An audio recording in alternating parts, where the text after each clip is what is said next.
Welcome to episode 43 of the Tri-State Hockey Podcast, presented by Bet365. I'm your host, Jonny Lazarus, joined by my good friends, longtime NHL reporter Arthur Staple and Stanley Cup champion Mike Rupp. Fellas, the time has come for our New Jersey Devils end of the year wrap up, the Post-Mortem, whatever you want to call it. I got to imagine Devils fans right now are kicking themselves, knowing that if they were healthy all year, they'd be up 3-0 on the Pittsburgh Penguins looking at the second round. Just to troll a little bit off the start, there was some news this week. Sunny Mehta had his introductory press conference as GM of the Devils. Lots of excitement around that. I imagine we'll have a lot of voicemails around that. But first of all, how are you guys doing? It's sad. The playoffs have been a lot of fun. It's sad that none of our teams are in it. So I'm glad that you mentioned that about the Flyers, because I'm sure all three of us have been just watching as much hockey as we possibly can. Anybody that's watching that series, I know I have a bunch of Penguin friends that root for that team, and they're like, what happened? We haven't seen this team play this bad all season long. And I think all three of these in the tri-state fan bases are probably thinking what you just said, Johnny. Yeah. The fact of the matter is, though, the Flyers, they're defending, they're playing so good.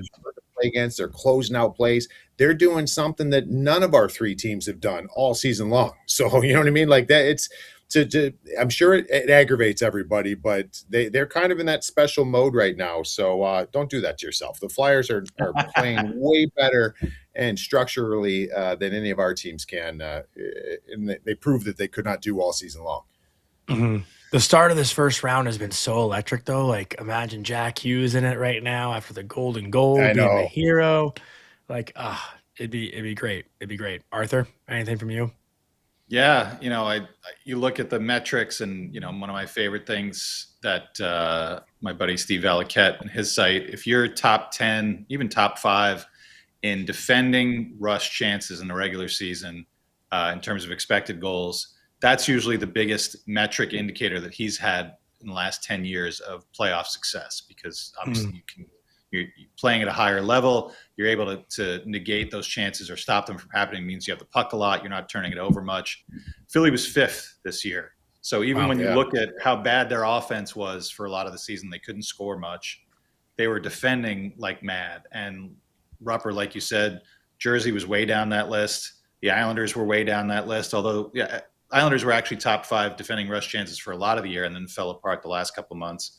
And even the Rangers, for as well as they defended, were a little bit off on defending the rush. So when we think about our three teams, if they're trading chances with Pittsburgh, that's how Pittsburgh thrived all season, was being able to counter. They didn't need to get spectacular goaltending because they had such a really finely tuned offense. And Philly, I give Rick Tocchet a lot of credit. People were kind of making fun of them for his relationship with Michkov, who's been fucking horseshit this entire series. That's the one negative I feel like has happened with that team. Everybody else is come out and say it, Arthur. I mean, he's been bad, and just seeing the way that they've added Porter Martone, like, hard to think of. That's Chris Kreider level stuff from 2012. Where you got a guy who comes right in and is having an immediate impact. They're fun to watch. They are really fun to watch. They mix it up well too. Yeah, go ahead, Rupper. It's fun to see them there. I wish we had one of our teams there, but I'm actually enjoying watching them play. Yeah, me too. In some regards, as painful as that is to say, because I hate the Flyers, always have. But I appreciate what I'm seeing from them, and I think they got a very bright future, which puts a lot of pressure on our three teams, because there are some teams that are kind of up and coming, and that's one of them in the Metro. But Arthur, you bring up a good point too, because when you're talking about rush chances, so just rush chances in general, that's instant offense for the opponent, right? So when teams get instant offense, that's generally neutral zone turnovers. Maybe it's a bad pinch. Maybe it's not backing up your defenseman in the offensive zone. It's a bunch of different things, but it cuts the ice in half. Rush chances don't generally happen from the goal line at one end to the other goal line. So, I think that's something that the Flyers have cut down on. So now what you're basically doing is you're making the opponent earn everything they get. And we're not going to feed your game at all. Now, with that being said, I know we're talking about the Devils here on this pod today. The Devils are an elite rush team when you let them do their thing. And that dates back to like the 22-23 season. That was kind of like their coming out party and what their game looked like. That's awesome. You want to have that where you could flip a game on its head by one turnover. But the one area that the Devils need to improve on moving forward is generating when teams don't give you those rush chances. So playing against a Flyers team in the playoffs right now would not be very good for a team like New Jersey. So can you generate other ways? Is it off the cycle? Is it off the forecheck? Can you pressure turnovers in the offensive zone? Those are things that the Devils need to get better at. But it's just a fascinating thing because rush chances are fun to watch. That's like all we practice, right, Johnny? Like we practice in college, junior hockey, pros, 2-on-1, 3-on-2. Everything's 2-on-1, 3-on-2s like that. That's the game. Like that's what we know the most. So when you limit those, it starts getting tough on some teams. So with that, Rupper, are you kind of implying that the Devils do need some sort of shift in identity? Because I feel like throughout the year when the Devils were playing to, their identity and playing this high octane offense, generating rushes, playing up and down the ice, not necessarily dumping in the puck and trying to create off their forecheck, having controlled entries and whatnot. That's when they're a good hockey team. So do they need to now get away from that? Is that what you think, bringing in Sunny Mehta will start to do? No, I mean that's going to be. I mean, Sonny's going to evaluate everything, and he's got that expertise from his experiences, and he'll have to have that conviction and make the move one way or the other. But I don't, in my opinion, I don't think you want to deviate from what you're really good at. You want to adjust.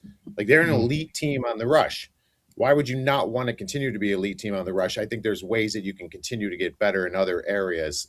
So yeah, I don't think that they should sit there and look and be like, oh man, we need to be better on the forecheck and in zone cycle chances. So we're going to get bigger and stronger and trade away some of. No, I don't think so. I think some of those things are needed, definitely. Yeah. But I don't think. I think it's really important to stay true to what you do good, and that's one of the things that separates them from other squads.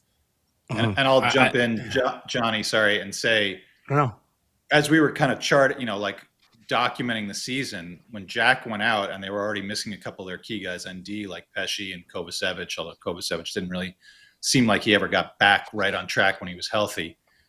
They seemed to want to play a style that you were alluding to, a more conservative style with their top player out. And you saw what a mess it was. They still were hemorrhaging chances. They still didn't seem to know where to be in the D zone. Tracking back was a difficulty. I don't think you have to change who you are. I don't think you have to get heavier on the forecheck and get bigger guys and slow things down. You just have to be smarter. I think it really comes down to your star players need to know how to play without the puck. And I understand, when you have the puck as much as Jack has, it's electric to watch him play. And I don't think I'm not pointing the finger at him. I'm looking at the guys that were healthy through that stretch. I'm looking at Jesper Bratt, who seemingly had a really good season. It looks by the numbers at the end, but I think the amount of the difference between his expected goals and his actual goals was big. And I think that affected a guy who's been a pretty reliable two-way player for his career. And I feel like, we talk defense, team defense, whether it's off the rush or in the zone, we tend to naturally look at the actual defensemen, and those guys are banged up, and coverage isn't just about those two guys on the ice. It's about all five. And I feel like it gets kind of misconstrued when you look at these metrics and say, all right, they're giving up way too much off the rush, so you got to slow it down or slow teams down up the ice. I think it's just a matter of being responsible with the guys that you have, because you still want to be able to have that flow up and down. That's like Rupper said, that's what they're good at. They have the guys that are here and signed for a long time excel at that. I think there's a way for them all to be able to excel at the other end and be able to kind of quash those chances before they really get going. I think, again, just like kind of pulling up some numbers, like while you're talking, Arthur, what we talked about, we were proposed that question about Carolina, right? Like, why do the Devils come up short against Carolina all the time? And just looking at Sport Logic here, like there's one stat that says the Devils causing rebounds from outside shots, like, shots that they take from the perimeter that, obviously create rebounds. They were fourth in that category, but the rebounds recovered, they were dead last. So they would create rebounds, but they wouldn't, be able to recover those. You know what I mean? So bad retrieval. So, I just look at these areas of their game, and I'm thinking about the Eastern Conference teams in the playoffs right now. And outside of Pittsburgh, even at their best, like the Devils probably would not be having an easy time right now. I mean, granted, we didn't see them fully healthy a lot this year, so that's an easy thing for me to say, and it's hard for me to really, have an answer on. But you look at Philly, you look at Buffalo, you look at Boston, Tampa, Montreal, and I guess Pitt would be the last team. Like, those teams are all playing pretty damn good hockey. So even if the Devils were in the playoffs, it is interesting to think of how they would stack up against those teams. Rupper, it seems like you got something. Yeah, but all those teams you mentioned, and that's something that we'll get into here, I'm sure, when we start talking about maybe the direction this summer and moving forward. All those teams are getting good goaltending, so that's also very true. Got to get, and that was a big question mark, and still is a big question mark in New Jersey. Yeah, totally fair. All right, so we've talked for about like 10 minutes yet, and we have a voicemail from Jersey John, which usually kicks us off for the Devils, and we haven't gotten to that yet. So I think it's time to get to some of our Devils callers to kick off this show. So let's play Jersey John, Vic. Welcome home, Sunny. Love it. Jersey boy coming back. Great press conference the other day. Love that he's a fan, poker player, author, shreds on the guitar, a little heavy metal on the weekends, I'm hoping, options trader. But this guy's a jack of all trades. I'm excited. People are telling me to calm down. But the only thing I did disagree with is we call it pork roll, okay, not Taylor ham. But I'm ready for this dude to bring a little sandpaper and snarl to this team. I'm not a numbers guy, not a math guy, but I know he'll get some dogs, and I'm excited to see where this goes. What we're going to do with Keefe, I don't know. Dougie hasn't talked to the media since like December 1st. Simone, moves to be made, but I'm excited. He's the right guy for the job. So bring us back to the promised land because we expect every year to be in contention, every year be in the playoffs, every year deliver. I mean, the physicality this year of the playoffs is unbelievable. It's so much fun to watch. I've gotten no sleep this past week and a half. It's just incredible, awesome hockey, and I'm just ready to go. I'm excited, man. I can't wait till September. But all right, boys, enjoy the day. Cheers to you all, and let's go, Devils. Love him. He's the best. Yeah. First things first, don't let anyone tell you not to be excited, right? Like that's the worst kind of fan. If someone's excited about something, let them be excited, Granted, I'm guilty of that sometimes too, but I think right now the Devils, all they should be is feeling excitement toward a new GM after all they've been clamoring for is wanting to get rid of the last one. So good start for that with Jersey John. But Rupper, I wanted to kick this over to you. The Sunny Mehta kind of showing his fandom as a Devils fan. Like, I'm kind of curious. I feel like you and I had that conversation the other day. Like, if it's going to get to a point where it's too much, I don't know how you feel about it, but would love to get your thoughts. Yeah, I mean, no, I think it's cool. It's just such a unique situation because, I don't know, are there any GMs in the league that were fans of that organization? Maybe over the years, like Toronto Maple Leafs or one of the Canadian teams, but generally speaking, you don't have that. So I think it's super unique. I just wonder, I don't know, like I think of it, here's my analogy with it. And when I got done playing, I started coaching in youth hockey. And I remember I had one of my former teammates said to me when I started coaching my kids' team was like, all right, here's the deal. You go in the back door, you come out the back door. You don't socialize with the parents. And I'm like, well, that sounds terrible. Like, why would you not socialize with the parents? Like, I want them to feel like, we're in this together with trying to develop their kid as a young hockey player. And I learned very quickly that I should have taken that advice. And because once you give people a little bit and show you're personable or you're willing to listen, in some regards, they run with it. And this is the thing that I think now it's like, I'm just for his own good. Like, this guy has a job to do. And it's like, I don't know. I wonder if because he's showing so much uniqueness right now, if that's just going to always come up. Like, I'm watching him he's being asked some things that you just don't ask GMs, and there's nothing wrong with it. Like, I'm actually interested to see what he has to say, but he's opening a can of worms, I think, in some regards, by being nice, I guess is the best way of putting it. By being nice, you might be getting some different questions over the years. So I don't know. That was just me kind of looking at it because I'm thinking to myself, what would Lou Lamoriello do being asked these questions? Which is like a complete polar opposite, right? So again, maybe it's absolutely nothing. I'm not criticizing him at all. Like, I think it's wonderful that we're getting to learn about him, and that's one of the things I love about him the most is from what I've seen from that press conference is he's very engaging, articulate in the way he speaks, and he seems pretty endearing. I just wonder if he's going to regret that at some point, because just like me as a young youth hockey coach, once you open up that can of worms, people are going to kind of run with it. Arthur, you've seen that kind of with Darce this year, I feel like. Yeah, Even though he's not a fan. He's not a fan. But, but I think it's the same level of openness. It's not openness to, hey, come put something in the suggestion box for me to do as GM. I think it's just openness to doing lots of media. You want to see someone, and especially with Sunny, because we've had this conversation a couple times about the data-driven focus versus maybe an ex-player or someone who's kind of come up through that old, the hockey guy ranks, the way that the divide kind of neatly and also very turbulently seems to play out online, that fans who didn't play at a high level want to see a guy like Sunny, not just because he's got a history in analytics and he understands the data part of it, but also he's one of them. He's a fan. He's a guy who, played very little hockey growing up or played through high school, and that was really it, and went on and did some other things and always had an interest and turned that into a career, turned that into being a two-time Stanley Cup champion, and now he's turned it into being the GM of the team he grew up rooting for. It's a great story. And I feel like I don't think anybody needed to coach him and say, hey, accentuate that. I think he knows.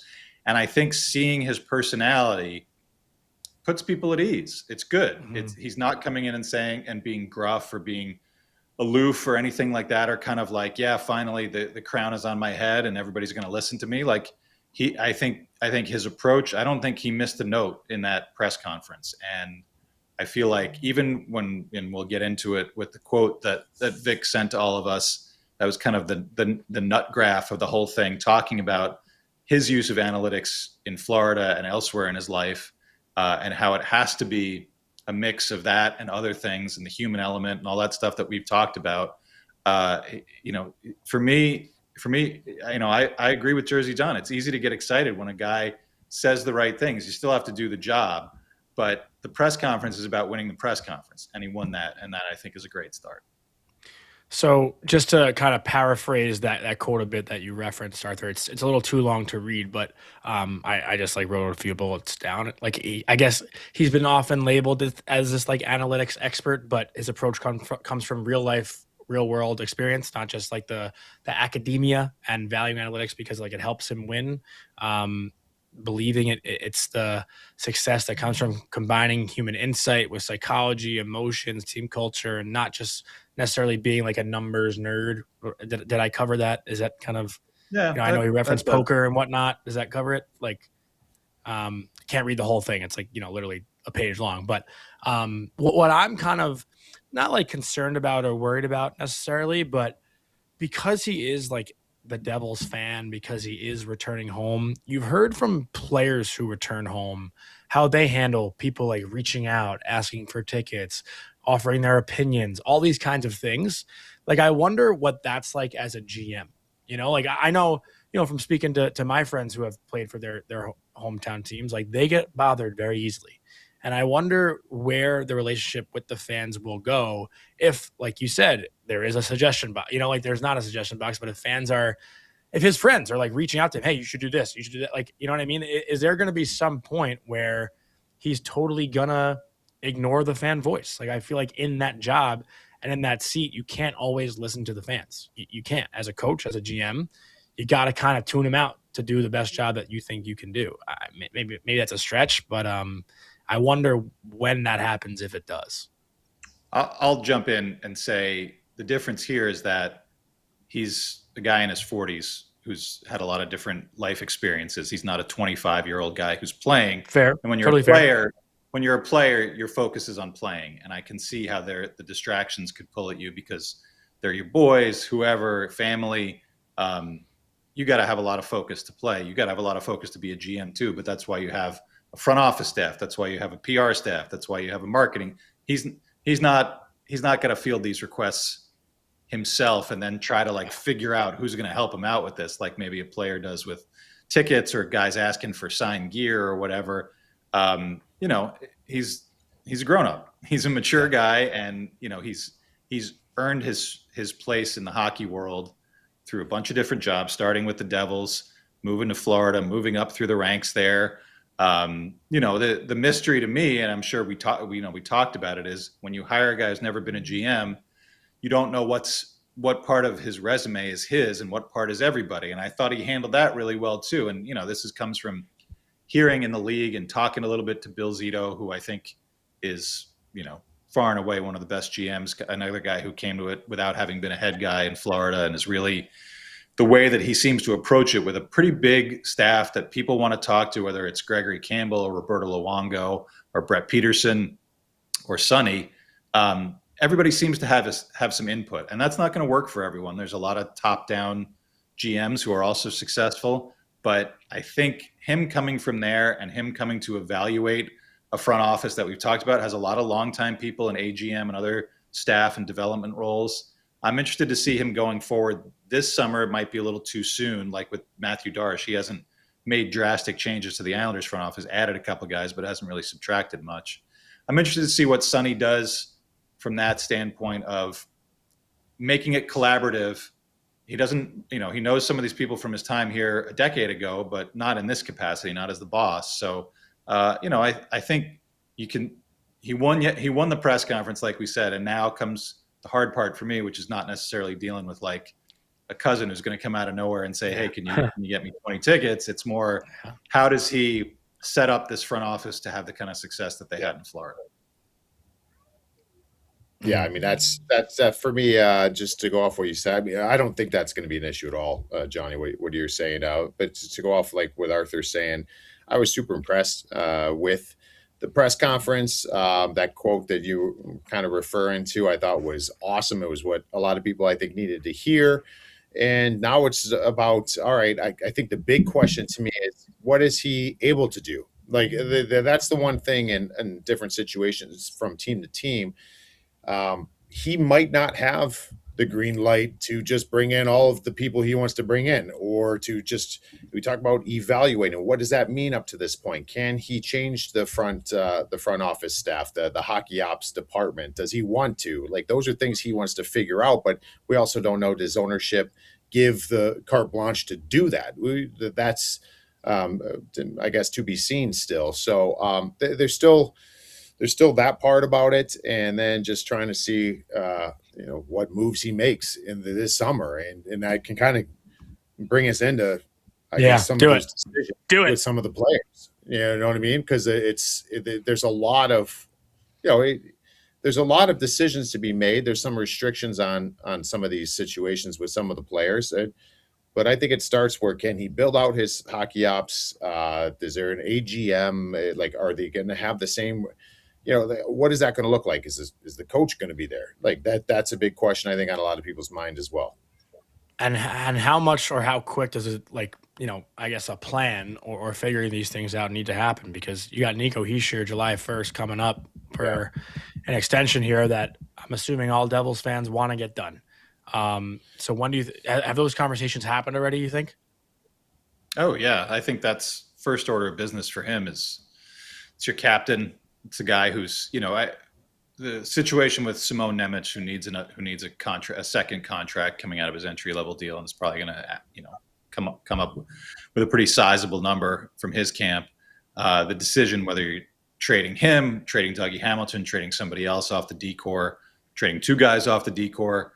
I think number one when it comes to the roster is Hischier. For me, number one is deciding whether you're keeping your coach or not. But I think we got a call about that. We'll do that soon. But yeah, I would imagine that you sit down in that chair in the GM's office, and you got to start touching base with people. I don't know if he's had a lot of contact with agents over his time in Florida. It may not be his thing. So even just to introduce yourself around, I would imagine you start with the agents of the guys on your team, and then you expand it out to everybody, because you never know. So yeah, I imagine it's not a settling in really by the time the press conference starts. I think he's already started to do that work, and I don't know if they're trading numbers or anything yet, but you find when you're not in the playoffs, when I talk to GMs who've not been in the playoffs, that like if you want to trade somebody or want to talk to somebody like that, or if he talks to Hischier's agent and they're far apart, if you want to start gauging the market for him, a lot of guys are just focused on the playoffs when their teams are still in it. So that time where you feel like, oh, we've got 2 months until the draft, that's plenty of time. It goes fast, man. Like I know teams get eliminated, but all of a sudden you're like the GM you want to talk to, his team's in the conference final, and it's the end of May, and you've only got a couple of weeks. You need to take care of your business as soon as you can possibly do it. So yeah, I imagine those conversations have already started. Should we go into our next voicemail? I know we have a couple here today. Beck, let's go to the next one if we can, please. This is from Singsy. Hey guys, it's Singsy. What a week for the Devils. Great choice for the GM. I thought his presser was just outstanding in every way, shape, or form. I think you're going to talk about this, but, definitely curious your thoughts on Keefe. I heard Bratter give Keefe a pretty strong recommendation. I heard Hughes say Keefe was good, which was a bit lukewarm. So that wasn't great. But I feel like Keefe is safe with Mehta. I think they're of like mind. I think he doesn't want to necessarily rock that boat. And frankly, I don't know that there's a lot of great choices out there for a head coach. So definitely want to hear your thoughts on it. Great show as always. Thank you. Thank you, Singsy. Who wants to start this one? I don't want to start this one. Rupper, go for it. Yeah, I don't know. I mean, we talked about this in a lot of prior episodes, just during the season, even that when Fitzy was still in place. I think the big thing was always, I don't know if Sheldon deserves to get removed. That's in the regular season, but I would be totally fine with him being back. And again, that was during the season. That doesn't mean he won't be, though. And this is a business where you come in and you get an opportunity, and when you kind of evaluate what's going on, have conversations. I mean, that's going to be the true telltale. So what players say to the media is one thing. What is said behind closed doors is something else. So how is he received inside that room? And you're going to have to be, very transparent. And if you love them, you gotta say why you do. And if you don't, you dislike them, you got to say why you do. And so I think that's going to be determined still, I would assume, because I think that at the end of the day, we were kind of joking around about it. If there was a thought of getting rid of Sheldon Keefe right now, he wouldn't have been at the press conference the other day. So you're not going to drag him to that. So again, when that presser went down, Sunny Mehta mentioned it a couple times. This is like day 2 of the job. So he's still going to be taking all this in. I guess for me, I don't know. I think most of the time you see a fresh start, and that's with a coach as well. And now, again, I'm not saying that he deserves to get canned. There's a lot of things I like about Sheldon Keefe as a coach. I think he's a very bright individual as far as the way he thinks the game. With that being said, I'm not in the room. I don't know how he treats others. I don't know how he's received as far as showing respect. And that's going to be something I think will be passed along when those conversations are had. Do you think, and Arthur, I'll kick this over to you just because with the coaches that are available, to kind of, I guess knock Sheldon a little bit, the Devils don't seem like a team that are interested in just making the playoffs and being in the playoffs. I think if the Devils next year, if they set an intention, it's to win a round, if not 2 rounds of the playoffs. They feel probably like they've been, hurt by injuries, which they have over the past couple seasons, but that they are truly one of the top teams in the East when they're at their best. So if you're looking for that guy, one guy who does come to mind, who's been in this division, is a Peter Laviolette, who's been on this show, who has done a really good job, I think, in his first years with teams. We've seen it in the past, where he obviously got to the conference final with the Rangers 2 years ago. Maybe he's a guy out there, but I don't know. I don't think Sheldon necessarily has enough playoff pedigree to even, be the guy to take them to that next step, right? Has he won 1 or 2 rounds as a head coach in the NHL? 1 round? Yeah. One round, right? I think. Just one. Yeah. So, you think about those guys. I think even, a guy who I love, Dean Evison, I don't know. I don't think he's won a playoff round as a head coach. Dan Bilesma has won a cup, obviously, with Pittsburgh, but the past couple years, I think he was in Seattle last year. They didn't make the playoffs. So you're kind of thinking Bruce Cassidy's out there. Obviously, he's one who will be highly sought after. But like the guys available, I think the only one right now that has a better resume per se would be like Laviolette, who's available. I don't know, Arthur. What do you think? My general feeling is, and again, we can just look at the Islanders, the team that I pay a lot of attention to. Matthew Darche went through this last summer. He inherited a coach who was coming off a missed playoffs, had some conversations with Patrick Waugh, got to know him, whatever other factors. I'm sure that the 3 years left on his contract was not a small factor for ownership, but they decided to keep him. And then they fired him at the end of what seemed like it was going to be a successful season. I feel like if you are coming in with a plan, and Sunny Mehta seems to have prepared very well for this moment to have a plan, I feel like you want to execute it with your guy. You are not bringing your plan to the table to execute with someone who's not only a holdover, but someone who didn't have any success last season, who was part of a messy, drama-filled year, and it's not on Sheldon. And again, like we're all unanimous in saying, I don't know if he deserves to be let go, but there's lots of good coaches out there who don't have jobs and who are fired from their jobs because the specific situation just isn't right anymore. And that's every coach, no matter who you are, So I feel my general feeling is I think a GM comes in brand new, especially a first-time GM. He wants to execute his plan with his guys. And you're not going to change out every assistant GM. You're not going to change out your development staff. You're not changing your scouting staff 2 months before what could be a pretty important draft, depending on where they're picking. So the easiest thing, and I say that in quotes because it's not easy, is to make a coaching change, especially if you're looking for somebody who can get instant results and get people to snap to attention. You've got Bruce Cassidy, you've got Peter Laviolette, you've got Dean Evison. Or if Sunny Mehta, through his experience, has a guy in mind who's an up-and-comer who he feels like meshes well with the style that he sees this team succeeding with, I just feel like, why wait? Because in all likelihood, it seems very rare to me that you would be a new GM, a first-time GM, and come in and inherit a coach who's coming off a season that was bad enough that you are now in that GM seat because they may need to make a change. Yeah. And you're not going to eventually make that change anyway. Yeah, I will say this, though, Johnny. Just one thing, and we know this from watching. I mean, the record I think was they had 25 games after the Olympics. They were like 14, 10-1, I think. The goals, just watching the games, they look to be in. People are automatically going to say, "Well, it's garbage time." It's still like Sheldon when that team is healthy, they look like what they were meant to look like. And that goes back to the beginning of the regular season and through shades of last year.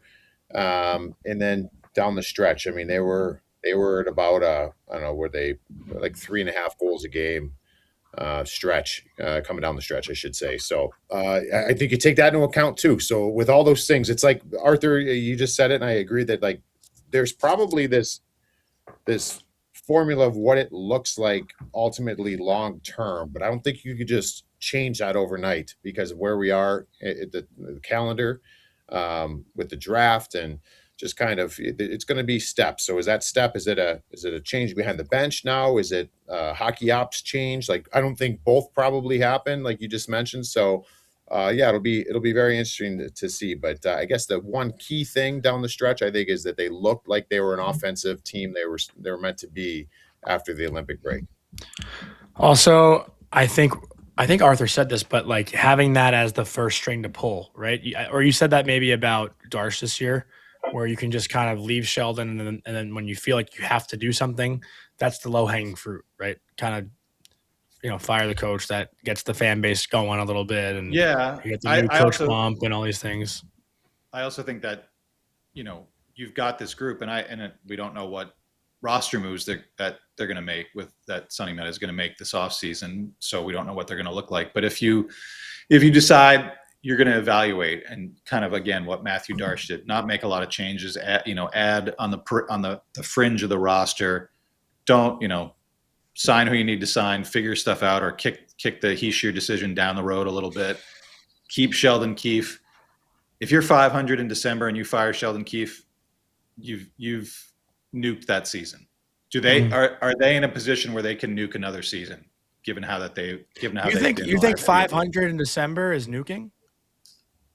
I mean, it takes a lot to get back into it. You need a Blues in 2019 type run to get back into it. I know Philly did it this year. I just don't know. I think the norm more often than not. When you say 500, do you count like where are you with the categories? Like I think 500. I'm saying 40. I'm saying 41 points in 41 games. I'm saying okay. actual point percentage 500. Got it. Okay, I was thinking like I'm not. They could, how specific do you want me to get?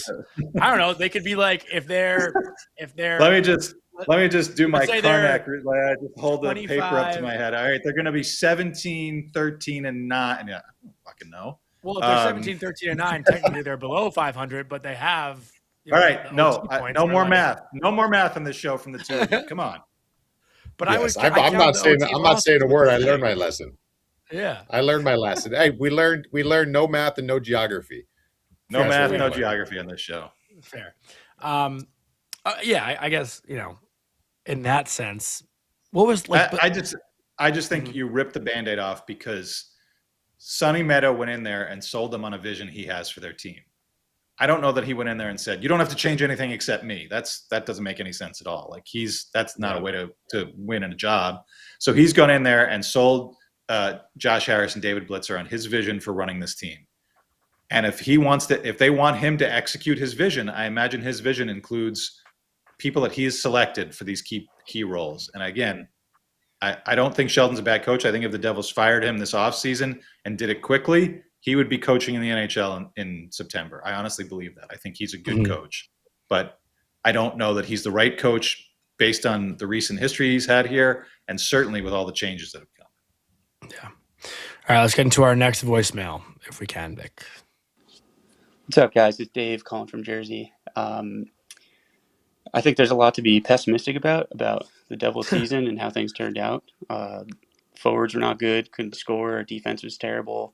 Goaltending, obviously, a complete nightmare. But I specifically wanted to talk about the defense today and get your guys' takes here. So I have no idea what Sunny Mehta is going to do this summer. The defense seems to me to be completely in shambles. Everyone is making a lot of money, and outside of the young guys, everyone is also completely locked up on these big contracts, and they have movement protection. So I'm not really sure how you're going to make this defense better. I mean, no one on this roster right now is currently capable of giving you real good top pair minutes. And I'm thinking a guy like Luke, maybe he'd be able to do it if he had a competent partner. But as far as first line guys, we don't have that either.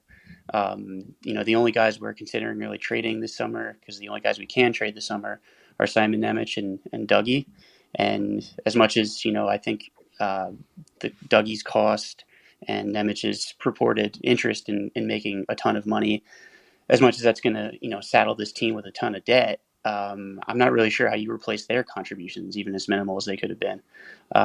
So yeah, man, I'm curious to get your guys' opinion here on how Sunny Mehta is going to try and tackle this nightmare on defense. So just to talk about contracts quick, the guys that are locked up for more than the next 2 years are Luke Hughes, Brett Pesce, and Jonathan Kovacevic, just those three guys. Other than that, you got Dougie Hamilton with 2 years left. You got Brendan Dillon with 1 year left, Jonas Siegenthaler with 2 years left, and Nemec is an RFA. And did I miss one? No, I think that's it. So, just Pesce, Luke, and Kovacevic right now are locked in for the long term, which I think is like a decent starting point. Yeah, I agree. I mean, it's I feel like, and I guess maybe this will be the first test for Sunny as a guy who has made his name as running an analytics department, and also, like you said, is got to blend it with other things. Dougie still has great metrics for, relatively speaking, for this team. He still has the metrics of a top pair guy. I think when you watch him play in terms of his impact, I don't see it as a top pair guy. I don't see it as a guy who's making more money than everybody else in that decor. And when you've got a guy like Nemec, who's not going to command $9 million a year in all likelihood, you could go bridge on him, 2 times 5, maybe 2 times 5.5 with the cap going up. My instinct is, again, your vision for this team, not just for next season, but beyond, is be younger, be kind of a lighter group that maybe is a little bit changed in its core to not have any holdovers from the lack of success. I think you trade the older guy. I think, Dougie seemed amenable to a trade. It seemed like in the middle of the season with all the back and forth between Fitzy and JP Barry, Dougie's agent. I feel like you revisit that and maybe you even think about with 1 year left, and I think on July 1, Brendan Dillon's full no trade goes to a 10-team no trade. I think you think about moving him. And again, kind of like we were talking about with the Rangers, it's not just about it's about bodies. It's about having space for other people. And I don't know that they've got Seamus Casey, who did a decent job in the NHL a couple years ago, and injury and whatever kind of pushed him out. They've got Anton Shaleyev, who's coming over from the KHL that everybody seems to feel like could step right into the NHL as a young defenseman.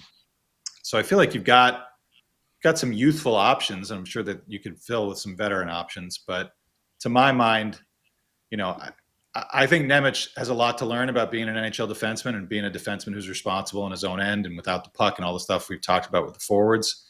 But I feel like you can get Dougie's number off your cap and get him off of your roster and fill it a little bit easier than trading away a 22-year-old guy who you don't really know what he's going to be. I think Luke needs to win over this fan base next season. I think that's the biggest thing. I really do. I think Luke Hughes has to convince people, even though it's crazy that I think next year is year 4 for him, his 4th full season. That's still pretty new, still pretty young for a defenseman. But I guess we've seen all these guys take off pretty quickly. That Luke right now, right? Dave, the way Dave kind of left that call, he said there isn't a top pair defenseman on this team, and I think Luke could get there. Right? He played one. I thought over the last couple of months of the season, but the beginning was pretty rough. Yeah, no, he had a tough year. He's a top pair defenseman, though. I mean, just the situations he's put in, the minutes he's used, the way he's used.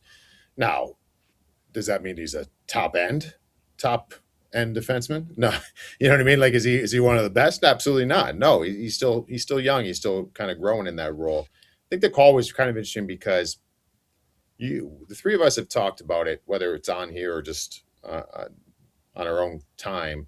I think there's a couple things. When you look at the roster and you see, because of the restrictions on some of the players that are available to just move by choice without any strings attached are they're interesting because it's the Hugheses, which I don't think you're going to do.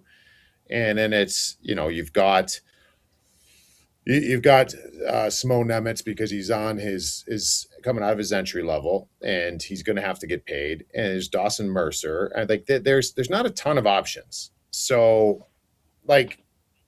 in a world of not having restrictions, but ones that can get a return, those 4 guys would be those would fetch a return. After that, I mean, even if you got cooperation on some of the guys, I just don't think they've had a couple rough years with some of the guys and they're making a lot of money. So I don't think, even to go to the Dougie Hamilton, I said to you guys before, I think I can see a world where that you can move forward with Dougie and play out his remaining contract and he could be fine. When he got a kind of kick in the tail this year, he was pretty good. And he's had some good stretches. I still think he is a serviceable defenseman. Now, is he worth the $9 million or whatever? I mean, probably not, but that doesn't matter as long as he can play the way you're slotting him in it's necessary for him to play.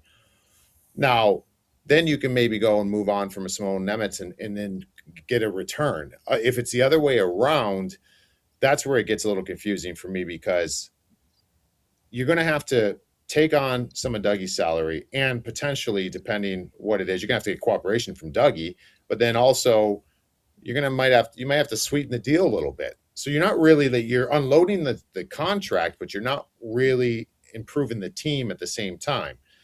And so, and then the Simone Nemec one, like, where does he figure in? We've learned with Nemec this year, with the opportunities he's been given, or he earned them this year, and got put in his spots via injury, and even at the Olympics, he needs to be force fed minutes. He needs to be force fed minutes. So I don't believe he wants to. I don't think he wants a bridge deal. I don't think he wants. I think he wants to get paid, because I think He wants 8 feels years. I think he has figured, and it's fair. I think some fans have been frustrated, but that he has not been treated fairly, and he wants to get paid now. And he had a really good season for himself. I just don't think, to where he's at in his career right now, I don't think he's a top 4 defenseman right now. You can't throw minutes at him. So, like, Johnny, we were talking about, like, Simone Nemec, you got to be careful here, because you can't put the cart ahead of the horse, because he went, and I think he's feeling himself a little bit. He wants to make a statement. I think his camp is going to want to get paid, like we said, but there's fundamental things that he lacks in his game. Like, there's fundamental situational plays that he does not do, and you need to have those to play in the NHL. And so, like, does that mean he's not effective and score timely goals? Absolutely not. I joked around with you guys about it. When you watch him, his stick is always parallel to the ice. It's never on the ice. It's never. That's hockey 101.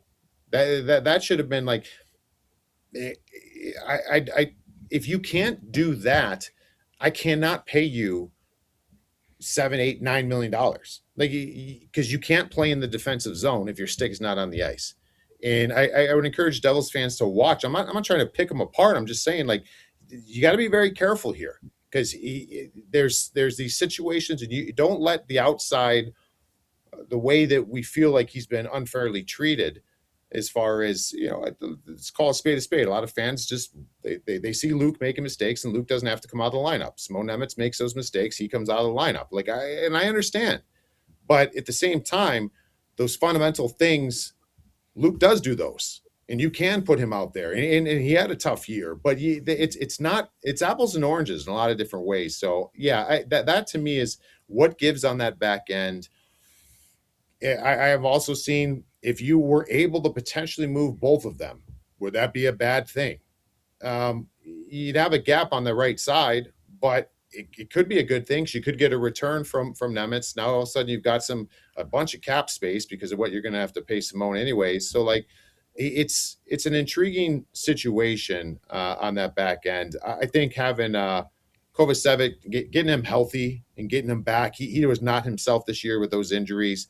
Pesci he's awesome. He's an awesome defenseman, man. I love all those little intangibles he brings, but he gets hurt a lot too. So I don't know what you make of this back end, but I think that's where you start. I think that's where you started with the negotiations with Simone Nemec, and then up front, everything starts with the negotiations and those conversations with Nico Hischier. But do you think Nemec has a Johnny?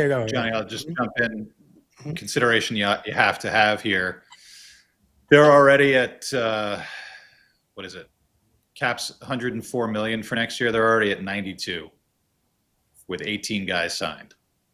You gotta have some flexibility, and I imagine that, again, Sunny Mehta's plan is not run it back because we don't have enough cap flexibility. I think it's, you trade the $9 million guy and you bite the bullet there, and you try your hardest to get to bridge Nemec, and maybe you trade Brendan Dillon because you want to have some cap flexibility, not just for trades and free agency, but just going forward, because your forward group that's all making over 7, which is Jack and Meyer and Bratt and Nico, you're in all likelihood not changing that group around much. So if you have a chance to subtract a $9 million guy from your roster, and again, with 2 years left, I don't see a world where they're going to retain on that for 2 years, but could change.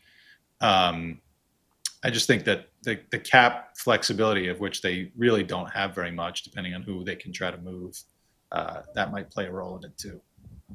Do you think, though, just kind of thinking about what Rupper was saying, like when you think in the grand scheme of Simone Nemec being a second overall pick back in 2022, really only getting his first full season this year, like, do you think he's been treated unfairly? Like, kind of, as far as opportunity goes? I mean, I know that right side's been stacked, but like, when you do think about it, what does unfair mean? Just like optically, like from what you see, you got to have an second overall impact, picks. man. Like, we've seen the clips in our group chat, so that means that the analytics people have seen it in New Jersey, and other teams have seen it. The guy does not have a strong defensive hockey IQ. He just does not, and I don't know if you can ever fix that. I don't know if you sign him long term and just say like, okay, we're gonna make this a building year for you, and live with your mistakes as we put you further up in the decor. So I guess what I'm saying is unfair sounds weird to me, and that's not certainly not. If he's going in and saying, I didn't get enough minutes when everybody was healthy.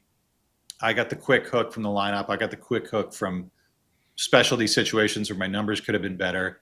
So now give me 8 times 8. And it's kind of like, what, huh? What kind of argument is that? Yeah. I feel like it seems similar to like the Lafreniere and Kako stuff, right? Like everyone, like, it seems like it's that, but on the blue line. I get it. And it's also, Rupper and I, we go back to this a lot. It's 200 to 300 games for pro games for a defenseman in the NHL. He's at 155. And it's almost all NHL. He's got a few AHL, but not a ton. I just feel like I don't know what he's going to be. I know what Dougie is, and Dougie is, like we said, he's probably not a first pair guy anymore. He's a decent second pair guy. But when you have zero cap flexibility, they've got $92 million for 18 guys signed. Like, they don't even have a full roster now, and they probably couldn't even put together a full roster without trading someone. So to me, you're painted into a corner a little bit. And if you're painted into a corner, I'm trading the 30-plus-year-old guy and seeing what we got with the 22-year-old rather than vice versa. It was an interesting suggestion you made, Rupper, trading both of them. I mean, you'd get a haul back probably if you traded Nemec, but I feel like you're really setting yourself up for some difficult times defensively if you trade both of them. So I still think, to me, all the signs point towards you got to figure out a way to move Dougie without retaining any salary, and then bridge Simone Nemec and give yourself a little of that cap flexibility that they're going to need. Because even if things go south middle of next season, it's not like you can suddenly start dumping guys off at the deadline. There's nobody up that other than if you don't sign Nico. But I don't know that solves your problems. Mm. All right, let's get into our next caller. What up, boys? Johnny's been begging me for a voicemail. I'm finally doing it. After the Sunny Mehta hire, it's time. I love the hire, by the way. I think he's going to be a beast. I got a few questions, and I want everyone to answer. I want all three of you to give answers to everyone. So that way we could talk about the Devils for hours. Because who doesn't want to talk about the Devils for hours? First question. What do you think they should do with the goalies? Markstrom. Allen's going nowhere. So should we go after, I don't know, is Hellebuck available? That'd be sick. Is What? Bobrovsky going to be a free agent? That'd be cool. That's interesting. He's old, but probably better than Markstrom was this year. Although Markstrom has had off years, on years, off years, on years his whole career. So who knows? Second one. What are you doing with Dougie Hamilton? Are you shopping him? Does it depend on what happens with Nemec? Are you trading Nemec? But yeah, what are you doing with Dougie? Are you trying to get rid of him, or are you happily keeping him? And then the last one is if you could trade for one player in the league who is rumored to be available, who would you go after, and what are you giving up? All right, boys. All right, so that's my friend Lewis, who's a loyal listener to this show. He also had Jesper Bratt to score 30 goals this year, so he's down on the dumps with me. Yeah, that one's still a killer. Crusher. I think Did we he should have answer. Did he have the whole parlay that you had? Yes, he did. Yep. Oof. Yeah, so we're still pretty heartbroken. Sorry. But I think we can answer the Markstrom one. I don't see them doing anything, right, Rupper? We kind of talked about this before Yeah. we went live. He's got a no move, right? So I don't see anything happening there. And they only got him for 2 more years, so it and I doesn't don't even think- seem. Yeah, I mean, listen, he was very underwhelming. I just don't think with there's bigger fish to fry. I mean, you try to move him if you can, if he wants to be moved, and then now you're back at prior Jacob Markstrom and trying to look for a goaltender. Like, and some people might say go good because he hasn't been good since he's been here, but like now you're kind of cooked. So I think it's the right structure in front of him. I think you have that conversation with him and try to get him to. I don't know if there's a belief thing, if it's a confidence thing, but he's got 2 years. He's kicking in that's 2-year deal right now, and I still think that you can go forward with Jacob Markstrom, and I like Jake Allen. So I really don't think that they make any the moves in between the pipes. Yeah, I think they're stuck. Arthur, anything you got in that category? I mean, the only saving grace, I don't think you can move him. I don't know where He's Hellebuck got- came from. That was crazy. I mean, the Hellebuck's exit day interview in Winnipeg made it sound like he'd be open to a trade, but I don't know how you fit that in. We were just talking about their cap problems, unless they traded 5 guys the other way. And no, I wouldn't sign Bobrovsky. I think he's 41 and it's coming off the worst goal save above expectation of anybody in the league this year. Like, pass. But I think the path through for them is if Markstrom is bad again at times next year or hurt again, I think they've got a viable guy in Nico Dawes. I think every time he's been up, he's been more than decent. It's a small sample size. This guy's been up a couple of times out of necessity over the years, but they're not looking at a situation where they got to go out and sign another 2-way guy for $1 million just to have him around in case Jacob Markstrom gets hurt or falls down on the job. They've got a guy who is an RFA, but can certainly think that they could retain him. And they could bring him up. And I think you gotta, we're in an era now of a little bit more hardball. And I understand the cap's going up a lot, but this is a team that obviously doesn't have the flexibility. So if Jacob Markstrom is bad again, not bad, but mediocre next season, I think Nico Dawes comes up and you've got Jake Allen, who's coming off a really good year. You say to Jacob Markstrom, like, we might put you on waiver. We might just sideline you. You might be practicing on your own if things aren't going well. So, you have to have that in the chamber now as a GM in the NHL today, where you've signed people to contracts, or maybe you didn't do the signing, but you've got them, and you got to say, sometimes the toughest thing to do is to kind of stare down your own guy and say, we got to move on because we got to be good this year. So I have a feeling that Markstrom will bounce back. I really do think the early season injury was a killer for him. So if he's healthy now, goes through the off season, you set aside the Olympic stuff. It's a full normal season coming up. I think he'll be better. And I honestly think it wouldn't hurt whoever's the coach, whether it's Sheldon or someone new with a new goalie regime in here too, to be more of a 1A, 1B with Allen. I mean, Allen was a top 10 GSAX guy this year. Yeah. For They should have leaned on 1.8. him more. Incredible value. So, some of the curious decisions, like after the break, Markstrom running with whatever it was, 7 or 8 or 9 in a row when he didn't seem to still have his A game.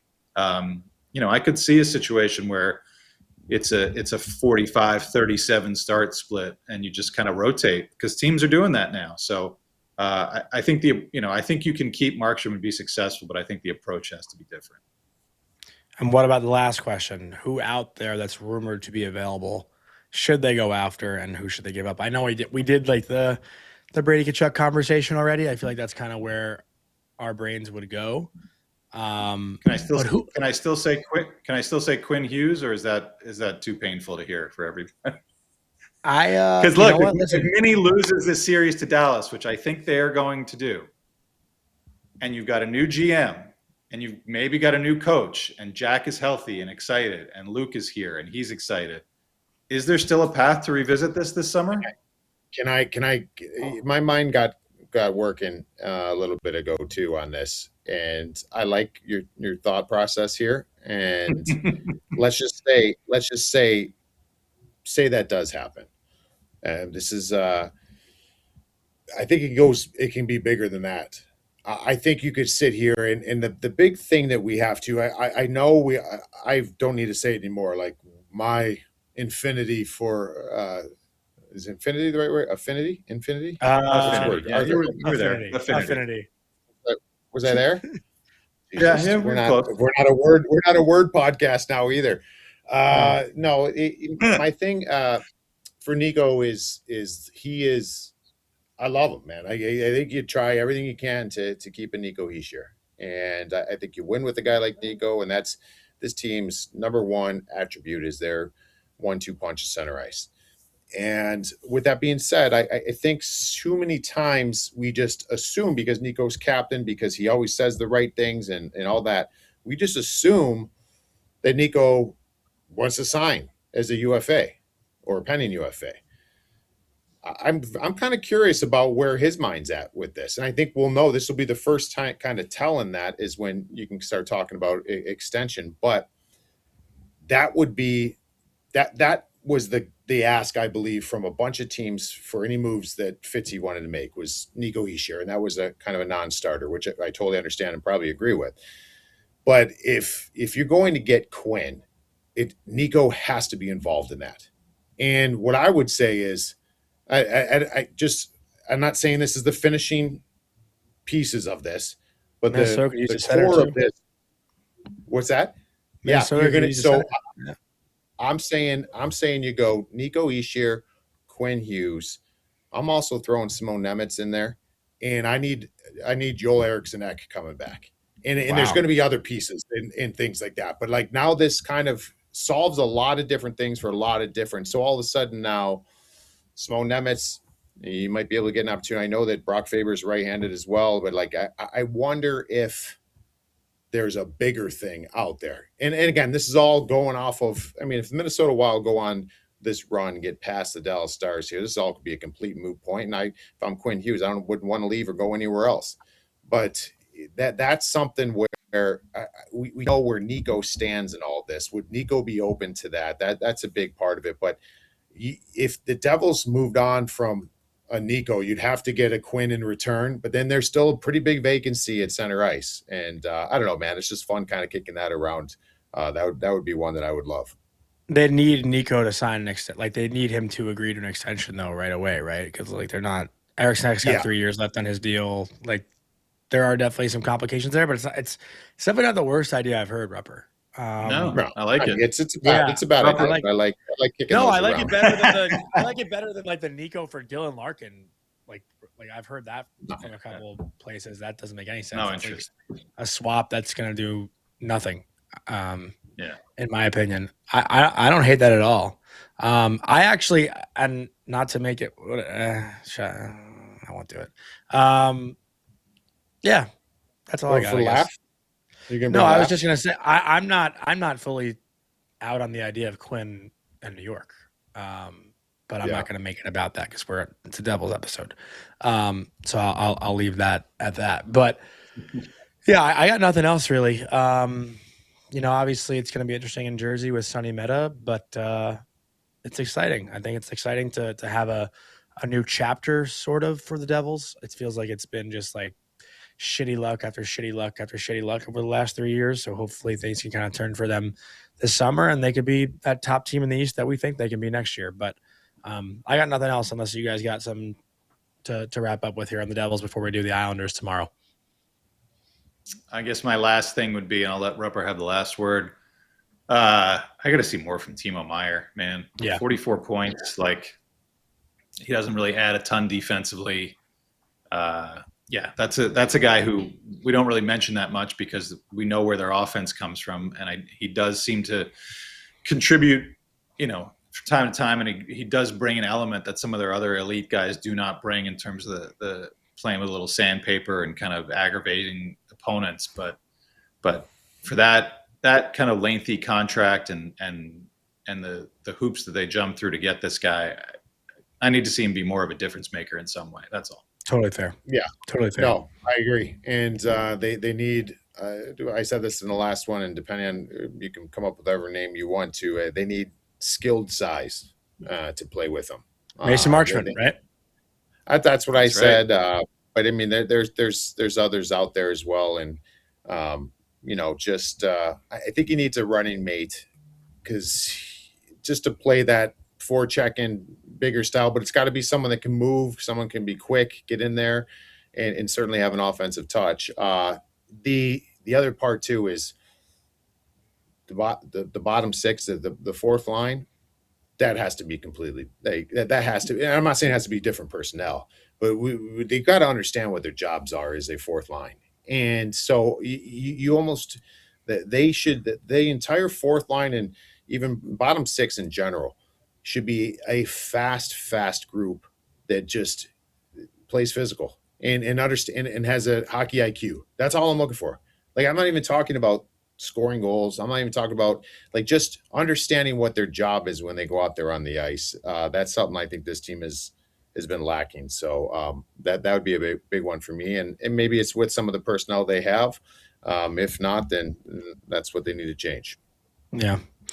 All right. Well, that's going to wrap it up for the Devils for this season until we're kind of back in summer mode. But as always, our show is presented by Bet365. There are a few things more stressful than a close hockey game. One late back check could make all the difference between a chance at playoff glory or an early spring tee time. That's why Bet365, an official partner of the NHL, is offering 3-goal early payout. If the team you are riding goes up 3 goals at any point in the game, they'll pay your bet out early. Hockey fans have enough things to stress about. So with 3-goal early payout, now your bets don't have to be one of them. Bet365. Download the app today. You must be 19 or older. Please play responsibly. Thank you to everyone who called in today. We'll be back at it tomorrow afternoon, talking and wrapping up the New York Islanders season, which will be very sad for our friend Arthur. So tune into that tomorrow. We love you. Thank you. And talk to you soon. Have a great night. Hope you enjoyed that video. And if you want to see some more Tri-State hockey content, don't forget to leave a like and comment on the video below. And also subscribe to the Daily Faceoff YouTube channel.